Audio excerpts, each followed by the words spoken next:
welcome to the Falcon live chat. For the next hour or so, we'll be here talking about the residential center as well as student programs and engagement. We'll also take a moment right now to introduce ourselves. So my name is Melody. I'm a residence director here at Bentley University, and I'm also in charge of first year assignments for the academic year for 2019-2020. Hi everybody, my name is Riley Fickett. I am the Assistant Director of Student Programs and Engagement. I work with all of our student organizations here on campus, and I can't wait to meet you all.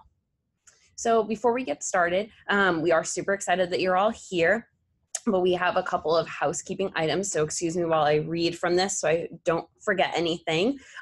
First, please note that your camera might be turned on. Feel free to click stop video on your screen if you would like to turn your camera off. Second, we've already gone ahead and muted everyone's auto. If you find that your auto has turned on, please switch it off so that we don't pick up any background noise that might be distracting. And third, please feel free to type any questions that come up into the chat box. You'll be able to send messages to the entire group of everyone turning in, or you can send private messages just to us. We will have some time at the end to answer those questions. Now let's get started.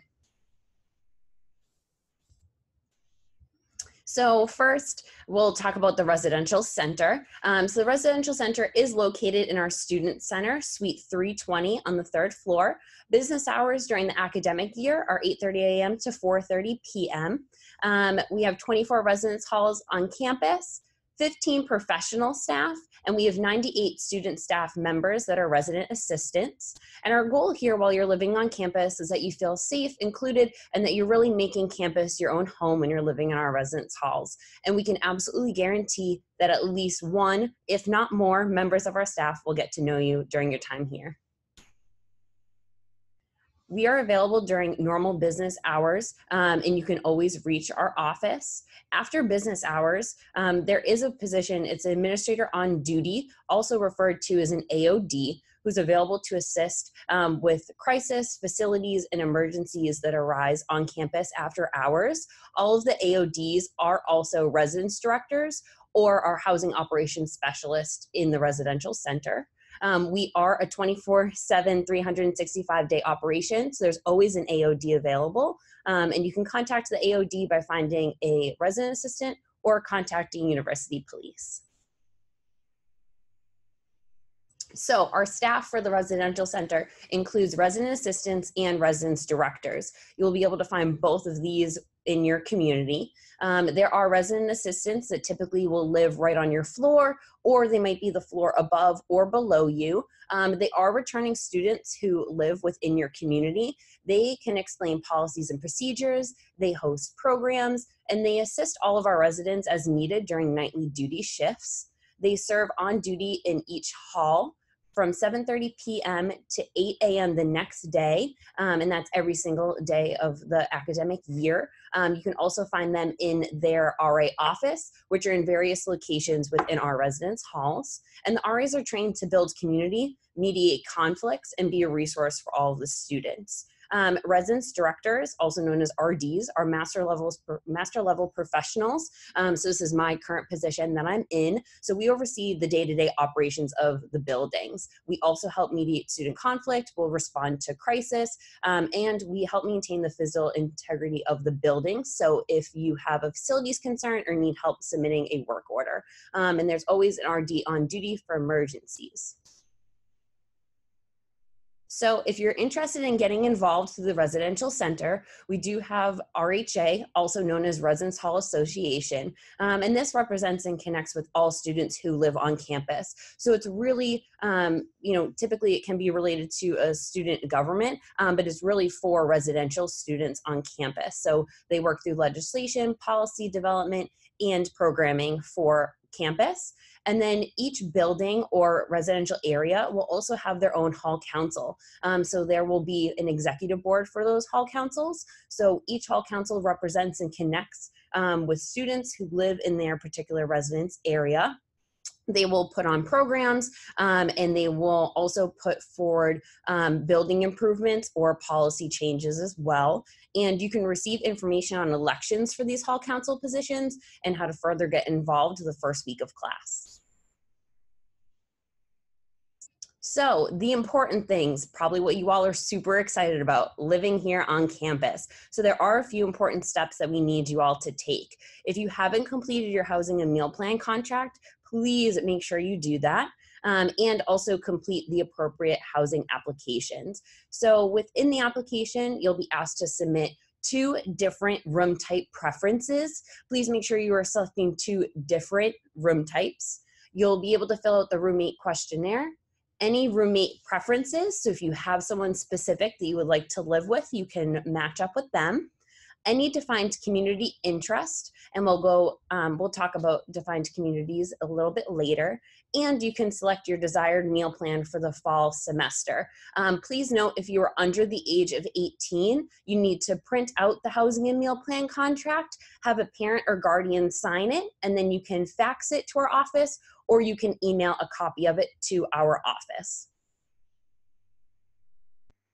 So a little bit more about the first year area on campus. There are 3 residence halls that first year students will live in. Slade Hall, which has a capacity of about 250 students. It is also mixed gender floors. It houses a few of our defined communities, including the Honors First Year Experience, Thrive Community, Blueprint Community. It also has a dance studio and a racquetball court in the ground level. And the room types in this building include single, double, triple, enhanced triple, and quads.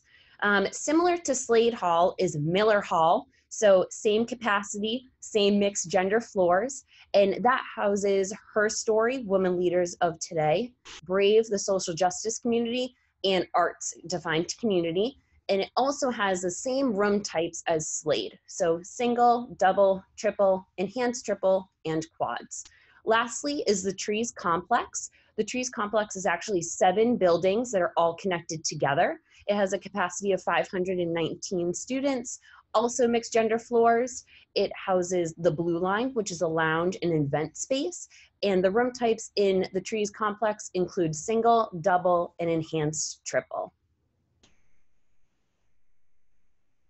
The defined communities. So at Bentley, there are 6 defined communities that first year students can apply to live in. They are the Arts Community, Blueprint Community, Brave, the social justice community, Her Story, Women Leaders of Today, Honors First Year Experience, and the Thrive Community. So these communities have been specifically designed for students to live in a space with other students who share interests and passions. Each community is also connected to a partner office or organization, and directly is also connected to a faculty and or staff member. These communities are very specific in their programming, and the opportunities that the RA and the RD will put on in the community are specific to the theme of the community. First year students who are selected to live in a defined community will also move in a day early to participate in a leadership retreat. If you are applying to a defined community, please make sure you attach your essay on why you are applying to that defined community in the application. Move-in information, a lot of dates, a lot of times. Mosaic participants will move in on Monday, August 19th from 10 a.m. to 12 p.m. The defined community participants will move in on Tuesday, August 20th from 1 to 3 for their leadership retreat. First year student move-in is on Wednesday, August 21st, and the times vary on what building you will be living in. So if you're living in Maple, Oak, Slade, or Spruce halls, you'll move in between 8 and 10:30 a.m. And if you are living in Alder, Birch, Cedar, Elm, or Miller, you'll be moving in from 11 to 1:30 p.m. Please note these times are specific and are pretty strict in terms of making sure that flow throughout campus is, continuing. And then transfer and exchange student move-in is on Wednesday, August 21st from 11 a.m. to 1:30 p.m. Please note that on July 24th, you will receive an email from our office with your housing assignment and the specific move-in instructions. So please hold off on making plans to arrive at Bentley until you receive this information. We know you're very, very excited to be a part of our community, but please make sure you wait for that information and then make plans after. So follow us for updates and information. As I said before, please make sure that you're submitting your housing contract and all the applications. Those are due next Wednesday by 4 p.m. If you have any questions on if it has been submitted or if we have received it, log back into the housing self-service portal and you'll be able to see if it's complete, or you can email us. And then follow us on social media. We have an Instagram account, Facebook, and Twitter. And a reminder, you'll find out your housing placements on Wednesday, July 24th, and we can't wait to have you living on our campus. All right, so getting into student programs and engagement, this is our student involvement office. This is where you will get involved in student organizations. This is where our student programs come out of. So any kind of event that you'll see on campus that is targeted towards students, it's usually coming from our office. We offer fraternity and sorority life involvement, and we also manage our student center, which is right in the heart of the campus. So starting off with the Student Center, like I said, it's right in the heart of campus, right in the middle, and it was renovated back in 2015, and it's really kind of the heart and soul of our campus. Our building is always full of students, whether that's having organization meetings, events, students studying. It's a really great place for students to come and connect with other students, get their work done, and really kind of make our community really vibrant. And you'll find it right in the middle of campus. And that's also where we are located, Student Programs and Engagement. We are in the Student Center on the 3rd floor in room 330. So some of the kind of featured spaces in our student center include Harry's Pub, which is on the 2nd floor of our building. It's a place for folks to have events. There's usually trivia night or bingo night each week, and there is a working bar for our 21+ students, and there's karaoke, dance parties, everything like that. We have some pre-hockey game events as well to get people excited for the games on campus. It's a really great, fun, and vibrant space. The living room, which is also on our 2nd floor, is a really kind of more cozy, chill vibe. We have a bunch of really comfortable furniture that can move around, and it's a place for people to just kind of hang out and unwind between classes or after dinner.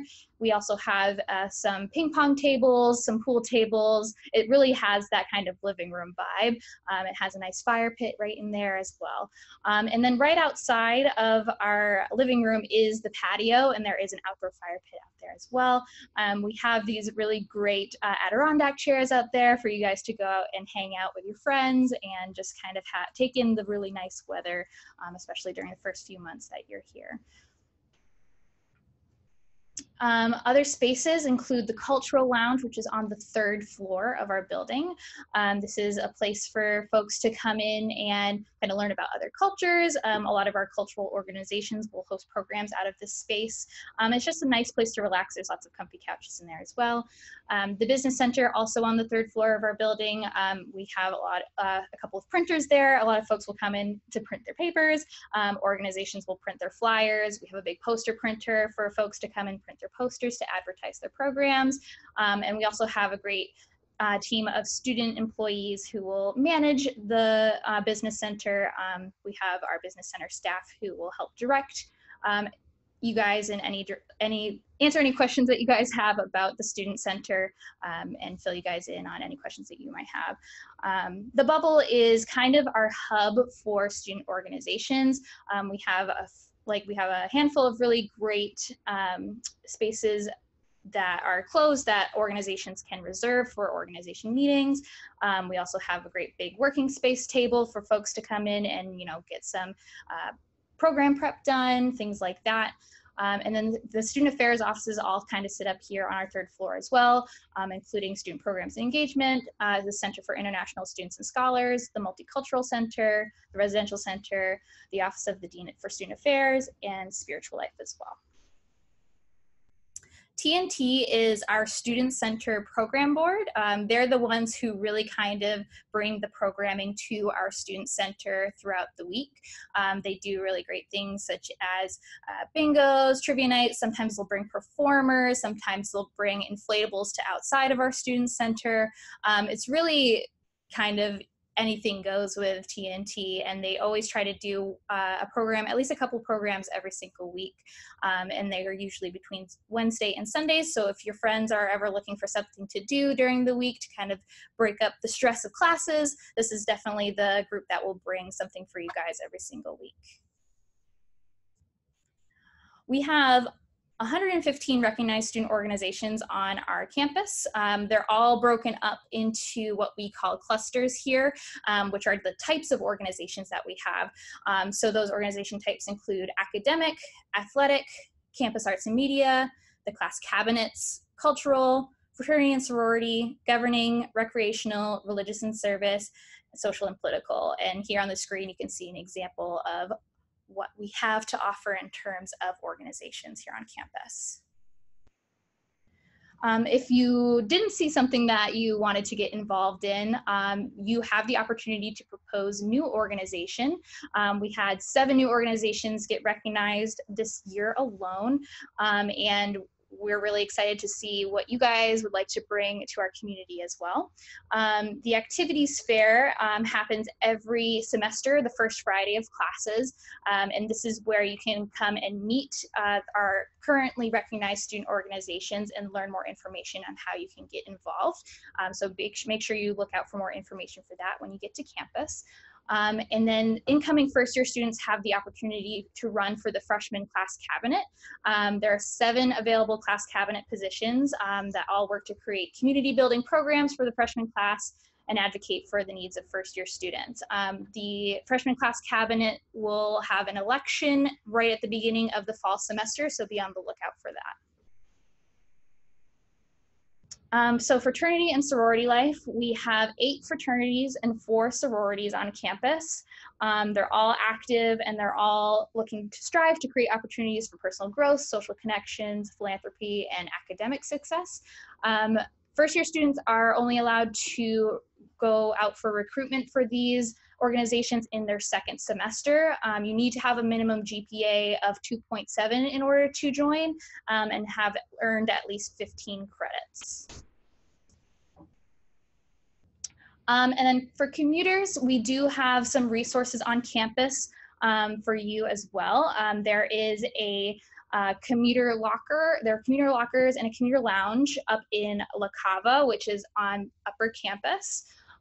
Commuters are required to purchase a parking decal from University Police, which is $37.50 per semester. And commuters are permitted to park in all general and commuter designated lots throughout campus. SP&E also has social media, so make sure you follow us and you can get all of the latest information on what events are to come right at the beginning of the semester. So you can follow us on Facebook, Twitter, Instagram, Snapchat, and if you check out bentleyspeak.com, there's also some more information and some really great photos of past events as well. Okay, so my name is Lauren and I work with orientation, and so I'm going to be asking you all some of the questions that popped up in our chat box. So the first question we got was if you all could give us some examples of tasks that RDs do on campus. Oh, absolutely. I do a bunch. No, I'm just kidding. So RDs, we actually directly supervise all of the resident assistants. So our staffs can range between 9 to 20 RAs on a staff. We will work with facilities to make sure our building is clean, that work orders are being filled. We'll actually put on our own programs. I have a dog on campus, so I usually do Snacks with Sparky, where my residents can come and catch up with me and hang out with my dog and eat some snacks. And then we have some other kind of behind the scenes projects that we do for the residential center to ensure that your experience living on campus is the best that we want it to be. So our next question is, this person's wondering if you're guaranteed to live with who you put down on your housing application. Oh, yes. If you have requested a roommate pairing, our system has, once you go in and confirm that you would like to live with those, our system will try its hardest to make sure that you are living with that person. It might not guarantee that the two of you are in a double by yourself. You could potentially end up in a room with an additional person or additional 2 people, depending on what room types you put and what's available in our system as we're going and assigning everyone. Okay, cool. So that ties into our next question. Oh, okay. How likely is it to get your preferred room? Absolutely. So as we kind of put out there, doubles are the most common room type that we have here on campus. So if one of your preferences is a double, most likely you'll probably get one of your preference choices. But that's why we also ask for 2 different room types for your preference. So if we're not able to give you your first room type preference, we hope that we can give you your second room type preference. So then how do defined communities work inside the building? Yeah. Each defined community is different. So make sure you jump on our website, the housing website, and click on our defined communities webpage and read a little bit more about each specific defined communities themselves. But usually a lot of the programming that the RA puts on and a lot of the conversations that the RA will have center around the theme of your defined community. For example, the arts defined community in Miller, they actually have their own lounge. So that space can be used for playing instruments, putting on a theater performance. If you are into painting, drawing, clay work, you can do all of that in the lounge. And then the RA also puts on events based off of that. So last year, they actually went on a day trip to New York City, got to see a show, enjoy what New York City has to offer, and then come back to campus. Okay, cool. So then can you also explain the move-in process if you are a Mosaic student and you're also in a defined community? Yes, so that would be pretty specific. I would definitely, if you have been offered to come for the Mosaic, experience, look at that schedule. And then if you're also offered a position on a defined community, comparing those two, I unfortunately don't have the Mosaic schedule in front of me, but you would move in on the Mosaic move-in day. And then if your Mosaic schedule allows you, you would be able to participate in the defined community leadership retreat that happens on that Tuesday. Oh, and I see a good question here too about if it's possible to get this presentation. Yes, it will be up on our website because we do record all of these. So yeah, so even if you miss one, these will be on our website. So no worries there. So our next question, can you talk a little bit about intramural sports? Sure. Intramural sports are overseen by athletics. So there are a handful of them, and they'll post a schedule and a sign up, I think, at the beginning of every semester.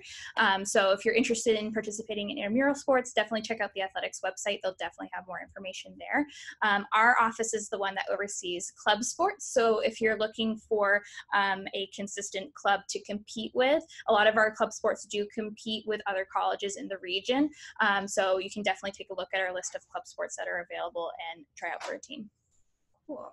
Okay, and then I see another good question here. Can you all talk about some of the cultural and religious clubs on campus? Yes, so our cultural and religious orgs are actually some of our more active organizations on campus. So we have a whole list of them out there for you, and it's right on the presentation. So when it does go up on your website, you can go and check them out. But some of our more active cultural organizations include Black United Body. Our Latinx organization is very active. We have an International Student Association that is also very active. So those are just some examples of our really active cultural orgs. And some of our really active religious orgs are our Catholic Association, our Bentley Islamic Community, our Hillel organization. So we definitely have quite a few of both of those categories of organizations. Great, thank you. Mm-hmm. So can you all talk a little bit about the food on campus? Yes. I'm even trying to think of where to begin. So in the Student Center, actually on the second floor, is the 921. It's named 921 because when Bentley first opened, we were in Boston. And we were actually at 921 Boylston Street. So that's where the name of the dining hall comes from. That is a swipe in a buffet style. So there are a bunch of different options. There's a salad bar, a sandwich station. There's always pizza, soup, amazing omelets in the morning if you're a breakfast person. There is, kind of entree stations. There's a variety of food. I actually eat lunch there every day with my colleagues. So that's one of the options. And then you have La Cava, which is also a building, but also a dining facility within there. That uses discretionary dollars. And that also has a grill, a salad station, a pasta station. They also have really great sushi for people who love sushi. And then we also have Corrido and the Nest. Those are on lower campus in our Dana Center. So Corrido is very similar to, Chipotle, Moe's, those kind of, restaurants and chains that you've heard of. And then the Nest is actually a breakfast spot. So they have French toast, pancakes, breakfast sandwiches, and both of those are also discretionary dollars. If you're looking for more information about kind of the meal plan, yet again, check our website, jump back online to the housing self-service portal and reread your housing and meal plan contract, because all of the information is also in there. Okay, cool. And can you all talk a bit about like swipe access into dorms and room codes and that kind of stuff? Yes.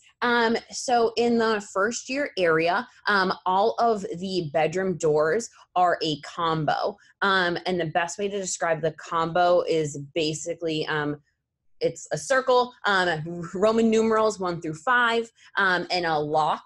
So when you move in, we'll give you your combination. So that will be your combination for you and all of your roommates that live in that space with you. So that's how you'll enter your bedroom. There is swipe access on at least 2 of the doors on every building. So you'll go up to the door, swipe your ID, the door will then unlock and you'll be able to enter. All residential students have access to other residential buildings up until 11 p.m. at night. That is when your access will shut off for every building besides your own. So if you are going to visit someone, they'll just have to come down and let you into the building. Okay, cool. And then I have another question here about if you, like for breaks and things like that, how does it work for students who might be staying on campus and like that whole process? Yeah, absolutely. I also think a lot of our break information is on our website, so I'm going to keep referring you there.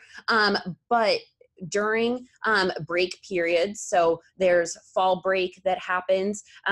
There's usually, that happens in October. There's usually a few days during Thanksgiving, if people celebrate Thanksgiving when they go home.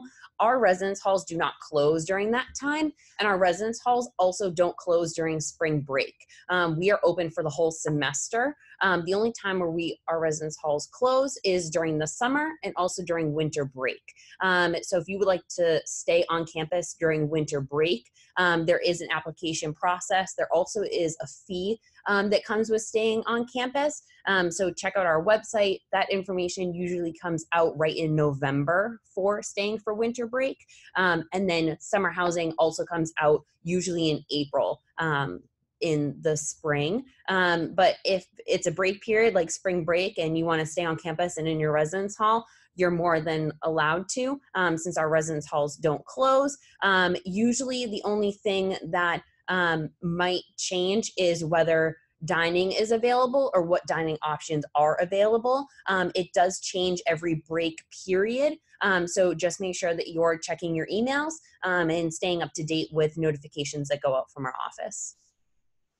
Thank you. Welcome. Okay, so our next question is how many students are in a defined community? It ranges. Some of our defined communities are on smaller floors where there are a limited number of beds, and other defined communities might be on a bigger floor where more beds are available. I would say typically a defined community ranges between, I would say about 18 to 30 people in the defined community. And then I'm looking at, we've had a bunch more questions come in. Okay. What should students put in the roommate profile on the housing portal? So just make sure that you're filling out the first year application. That's what we use for, as people like to call it, random roommate matching. So the actual profile itself where you can kind of, I think there's a spot where you can like write a short bio about yourself.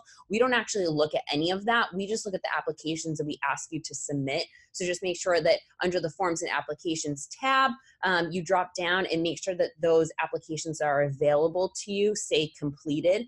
And I would make sure that when you're filling out your application, make sure that you're truthful. I think the first question actually talks about how clean or maybe disorganized your room is. Be honest with yourself, and make sure that you're selecting, the best option that matches you and your personality. So another question here is about how to check and make sure that they've submitted the housing application and that they aren't missing anything. Absolutely. So yet again, jump right back on our housing student self-service portal, click on that forms and applications tab. Right after the application or the contract name, in parentheses, it should tell you if it's completed. If for some reason you think you've submitted it and it's not popping up, just send an email to housing@bentley.edu, and I can double check the system for you and then let you know. Also make sure that you clicked all the way through your application and hit submit. A lot of people will actually open the application, they'll go through a couple of pages, and then they won't actually fully submit the application. So to us, it shows that it's not submitted. So make sure if you started working on it, you can always click right back into the application and edit it, or resubmit if you need to. I just gotta thank you. Great job answering all of this. Okay, another frequently asked question that we have too is there transportation into Boston? Yes. It has changed. It has changed for next year. I think there is something on our Bentley website that will describe how to get in to Boston. So I would recommend checking that out because I think it's changed since the last time I looked. Yep. If you have any more questions about transportation, you can send an email right into orientation and they'll give you some more, detailed specifics about it. But yes, it's changing a little bit, but there is still a way to get you into the city to enjoy everything that Boston has to offer. Okay, cool. It seems like our questions are slowing down a little bit. So if you have any final questions, feel free to send those in. We will wrap up if we don't have any more questions coming in. Let's see. I know you talked a little bit about food on campus. Can you share a bit also about like dietary options and allergies? How that works? Yes. So, dietary, restrictions or allergies, we actually have a lot of options. I'll specifically just talk about the 921 downstairs in the building that I'm currently sitting in. We actually, you can work with, we have a dietitian on campus, and so you can reach out to them. Our food is managed by Sodexo, which is a separate company, but all of the managers and the chefs really try their hardest to make sure that a variety of food is offered, so that every student is able to eat something here in our dining halls. So there are plenty of people. There's actually a website. It's bentleydining.com. You can go on there, but there are a bunch of people that you can be connected to that can kind of walk you through the different offerings that our dining halls and other spaces on campus have. And then if you have any concerns, or if you're still nervous about something, just send an email to like I said, housing@bentley.edu, and we can try to answer, or we can also forward you some people's contact information. Okay, cool. There is another question here about joining student orgs, and is there like a fare for them? How does that work? Yes, so at the very beginning of each semester, so in the fall semester, it will be the first Friday of classes. There is something called the activities fair, and that is where all of our recognized student organizations will come together. They'll all have their own table, and they're all there to talk to students about what they do and how to sign up and what events are coming up for them. So definitely make sure that you're there. It happens in the afternoon, so it should be after classes, so you will have some time to go and check out what's available. If for whatever reason you can't make it to the activities fair, you can always stop by our office and we can get you connected to whichever organization that you might be interested in. Okay, cool. Well, that's going to be our final question. It looks like they've slowed down. If you all tuning in have any further questions, feel free to email our orientation office. We can answer anything at all for you. So yeah, well, thank you guys. Perfect. Thank you. We look forward to seeing you all on campus. Enjoy the rest of your summer.